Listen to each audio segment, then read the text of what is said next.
They didn't lose sleep because they simply missed you. They lost sleep because something about you shattered the version of themselves they were desperately clinging to. And that realization is far more terrifying than heartbreak. Missing someone is soft. It fades. But confronting yourself? That lingers. That sits in your chest like a jagged splinter, pulsing every time you try to breathe. And here is the truth no one says out loud. You weren't just someone passing through their life. You were a mirror, and you were a mirror they were never prepared to face. Not the flattering kind, not the version they show the world. You reflected the hidden parts, the impulses they buried, the desires they were taught to feel ashamed of, the truth they spent years running from. And once they saw that reflection through you, it couldn't be erased. That's what kept them awake at night. Not your absence, their exposure. Most people misunderstand connection. They think it's chemistry, compatibility, shared interests. But real connection, the kind that ruins sleep and rewires the mind, is confrontation. You didn't just connect with them. You disrupted them. You triggered something ancient and unresolved deep in their psyche. You arrived without warning, without permission, and the walls they spent years building began to crack under the weight of your presence. Consciously, they told themselves a safe story. It's just attraction. It's temporary. It's nothing serious. But their subconscious knew better. It recognized you as something far more dangerous, because you didn't fit into their patterns. You weren't predictable. You didn't play the roles they were used to. And that uncertainty pulled them in. The mind is wired to resolve what it doesn't understand, and you became their most unresolved question. That's where it turned dangerous for them. Because when someone can't categorize you, they begin to obsess. Not in a romantic way, in a restless, intrusive way. You appeared in their thoughts at the worst times, late at night, when distractions disappeared and silence forced them to confront themselves. And suddenly, they realized they weren't in control. Their mind replayed moments, analyzed your words, studied your expressions, trying to decode something that refused to be understood. Every time they thought they figured you out, something contradicted it. That contradiction trapped them.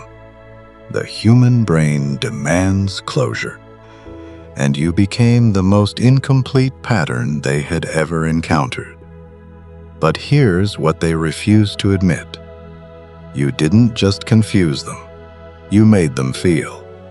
And that's what terrified them, because real feeling requires surrender. It breaks the identity they built to stay safe. The identity that avoids vulnerability, avoids depth, avoids anything unpredictable. And you bypassed all of it without trying. You walked into parts of them they had locked away, and now they couldn't go back to not knowing. The mind would rather stay numb in familiarity than face a truth it can't control. And you became that truth. That's why they couldn't sleep. That's why silence became unbearable, because their defenses stopped working. And in that silence, only one thing remained. Not the version they showed others, the real, raw version they felt but couldn't explain. And it didn't make sense. It didn't follow logic. It refused to disappear.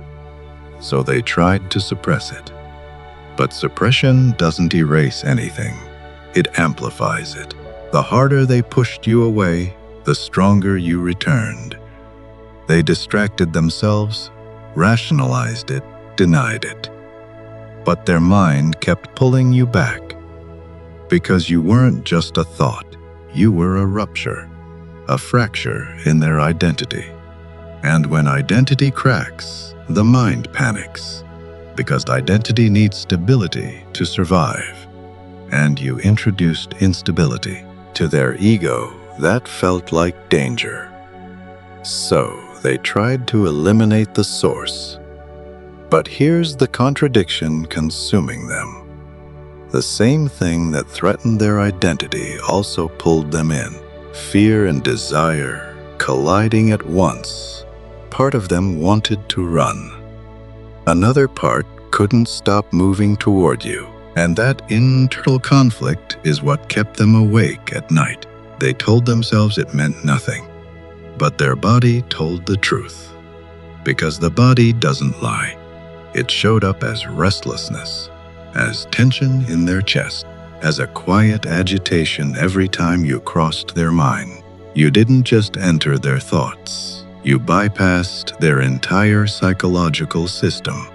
Most people interact through masks, predictable roles, safe behaviors.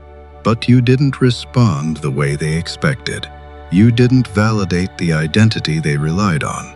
And that's where everything began to break. Because identity isn't fixed. It's maintained through repetition and validation. And you refused to play along. So they started questioning themselves, not casually, existentially. Why did this affect me so much? Why can't I let it go? And those questions didn't have easy answers, because the answers weren't in their conscious mind. They were buried deep beneath years of repression, and somehow you activated all of it. Here's what they'll never admit. You showed them a version of themselves they secretly wanted to become, but were too afraid to be. And that realization is both intoxicating and devastating, because wanting something is easy. Becoming it requires destruction of old identities, old beliefs, old certainties, and the ego resists that at all costs. That's why they pulled away, not because it wasn't real, but because it was too real. Every interaction forced them to confront something inside themselves they had avoided for years. But distance didn't solve anything. It made it worse. Because without closure, the mind keeps looping, replaying, trying to resolve what was left unfinished. And you became that unfinished experience. That's when it shifted from attraction to obsession, not romantic obsession. Psychological obsession, a need to understand, a need to regain control, because you disrupted their predictability, and predictability was their foundation. Without it, everything began to unravel, and that unraveling forced them into a choice: transform or retreat into denial, and they couldn't decide. So they stayed stuck in between, one moment dismissing you, the next consumed by you, because what you triggered wasn't just about you. You represented something deeper, something they had lost or suppressed long ago, and now it had returned through you. That's why it felt overwhelming, because it wasn't just about connection. It was about everything you reactivated inside them. And that made every thought of you heavy, charged, impossible to ignore. The mind hates what it can't control. But the real danger wasn't you. It was what they might discover about themselves if they kept following those thoughts. Because deep down, they knew something. If they truly faced this, they wouldn't be able to go back to who they were before. That's why they were restless. Why sleep felt impossible, because beneath everything, they felt something shifting inside them. A change they didn't choose. A change they couldn't stop. And they didn't know if they were ready for what it required. At some point, it stopped being about you. It became about what you uncovered. You didn't create something new. You revealed something that was already there, something they thought was resolved. But under your presence, it collapsed. And what replaced it wasn't ruin, it was recognition, a quiet realization they couldn't ignore. This is who I've been hiding from. That kind of realization doesn't come gently. It feels like pressure in the chest, like something trying to break free, because repression builds over time, and when it finally breaks, it does so violently. You were that breaking point, not intentionally, not deliberately, but because something in you matched something unresolved in them. And now they're forced to face it. The closer they get to understanding it, the harder it becomes to ignore. They start seeing patterns, not just in you, but in themselves. How they avoid intimacy, how they protect themselves, how they run from depth. And suddenly, the story changes. You're not the problem. You're the evidence. Evidence that their entire way of being might be built on avoidance. That realization is destabilizing. So the ego fights back. It distorts memories, rewrites the story, tries to minimize what happened. But if it were meaningless, it wouldn't still be there. What persists carries meaning. And you didn't just persist. You reached a depth they didn't know existed. Now they're caught between two forces. One wants truth, the other wants escape, and neither is strong enough to win. So they stay trapped, looping, replaying, thinking about you from every angle, always ending in the same place, you, and it starts affecting everything. Their focus breaks. Their routines feel empty. Conversations feel shallow. Because once you experience something real, everything else feels artificial. That's the part no one talks about. When one connection raises your standard so high that nothing else feels real anymore, and now they're stuck with something that can't be fixed externally. This isn't about reaching out to you. It's about facing themselves. And they don't know if they're ready for that. Because truth requires letting go of illusions. And illusions feel safe. But truth is disruptive. And you became the doorway to that truth. Once that door opens, it doesn't close easily. That's why they can't go back to who they were before. Even if they pretend they have. Something changed, and awareness doesn't disappear. It stays. And now the question isn't what they feel for you. It's what that feeling demands. And that's where fear takes over, because it doesn't ask for something small. It demands transformation, real, uncomfortable transformation. The kind that breaks an identity apart. The kind that forces honesty. And once they admit the truth, they can't pretend anymore.